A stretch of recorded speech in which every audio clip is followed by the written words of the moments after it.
Well, the Dallas Cowboys had an opportunity to bounce back this week. Unfortunately, they fall flat against the Arizona Cardinals, 27-17, the final in AT&T Stadium. Nicole Hutchison alongside George Teague, and yes, I did say at home in AT&T Stadium. The Cowboys now 3-5-1, and there's pretty much blame to point around everywhere. It's Cowboys offense, Cowboys defense. Granted, the special teams came up with a blocked punt. Could have changed momentum there. Unfortunately, didn't take advantage. But it's this Cowboys defense that week in, week out, we've seen the same issues. Third down, missed tackles. It's been pretty much the same, George. Yeah, it does get a little disappointing when week after week you start to say the same thing over and over and over again. But I guess the best part is maybe that you're really so close to being great, but that does seem like it's so far away when you keep looking at statistically how we're playing on defense right now. So I didn't have the optimism that I probably should have had. I knew that we were going to struggle a little bit on defense, but when you watch some of the plays, you just see it we just missed just by a little bit. Yeah, and it all started on third downs, which we knew coming into that game that Arizona was one of the better statistically teams on third downs. Well, the Cowboys defense, one of the worst teams on third downs, and gave up 54% completion percentage on third downs. I hate hearing it, but just talk about what went wrong there. I don't like to talk about the defensive backs like that. I got a little special place in my heart for that. But she brings up something about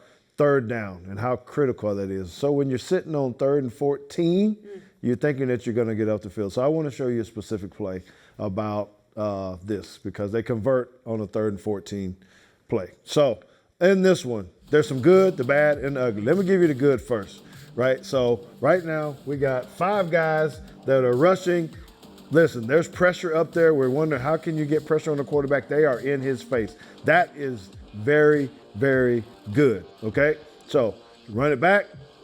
Let's go to the bad part, all right? All right, now, what you need to see is we got those 5 guys. Just leave it right there for a second, right? They're all coming, right? Reminding you that there's 5 guys coming here.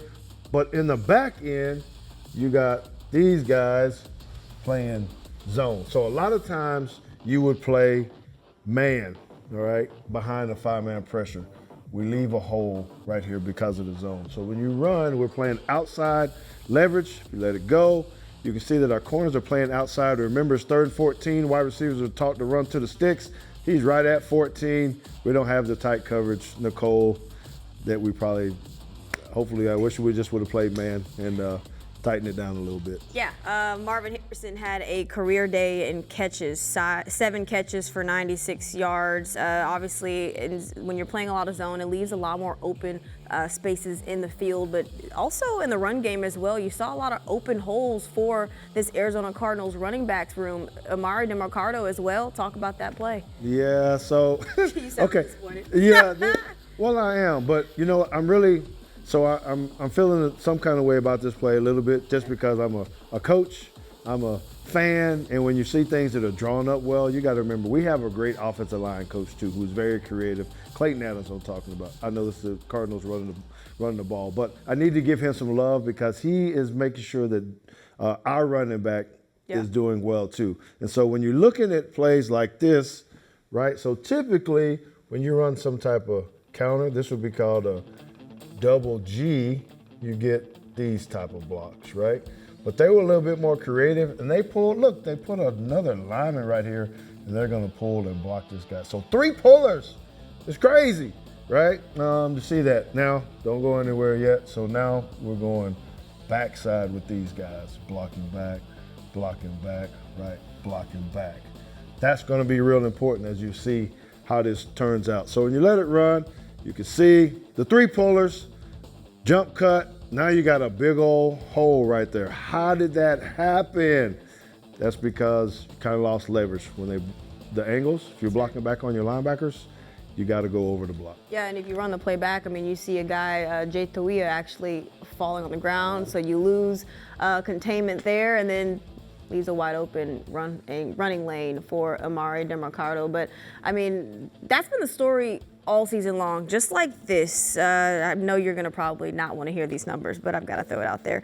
The Cowboys have played Jacoby Brissett, Bo Nix, Caleb Williams, Jalen Hurts, Russell Wilson, Jordan Love, and they've allowed a 68.5 completion percentage, 254 yards per game, 22 touchdowns, only 4 interceptions, combined passer rating of 112.3. That's second in the NFL, and 4 rushing touchdowns. I feel like you're talking to me like I got something to do with this. You know what I'm saying? You heard me a little bit, and that's very, very tough when you got to do better in the secondary. So I know a lot of things are going on. You're talking about trade deadlines, what's happening, who do you get? Man, you got to show up things in the secondary because you can't just keep giving up passes all of the time. Explosive plays, they can't happen in a run. You give up a 15-yard run, that's considered explosive. But giving up 20-yard receptions consistently, 17, 18, 19, man, that's defeating. That's defeating when you're in the secondary. So we got to have to find a way to get better with that because you still have a lot of teams. You named some quarterbacks already. There's still a lot more left on our schedule that we're going to have to defend. Yeah, now they're in the bye week, a couple of days to kind of sit back, reflect. I know Dak Prescott saying that everybody got to look themselves in the mirror, right? Where do you go from here, and where do you start in order to reflect on where this team needs to get better? Well, the first thing you do is you don't sit back. You want to relax during your time. And I know I always love the bye week because you get to put your body back together. You got to do a lot of different things. But, man, now you have to dive into this. As a coach, first of all, you got to say, how do I match the front to the back end? Are we doing what we need to do with the personnel and things of that nature? From a player standpoint, what can I do to help with this technique? Am I reading the right keys? Are my shoulders low enough? Am I going in the right direction? So there has to be a lot of self-study, honest self-study, not just, oh man, I'm the greatest thing out there. I don't know what they're talking about. You got to be honest with yourself, really watch the film and see how you get better. Yeah, watch the film, be honest with yourself, things we've heard all season long. Hopefully it finally translates moving forward to the second half of the season. The Cowboys 3-5-1. They bounce back, hopefully, against the Raiders next week. But happy bye week, Cowboys Nation.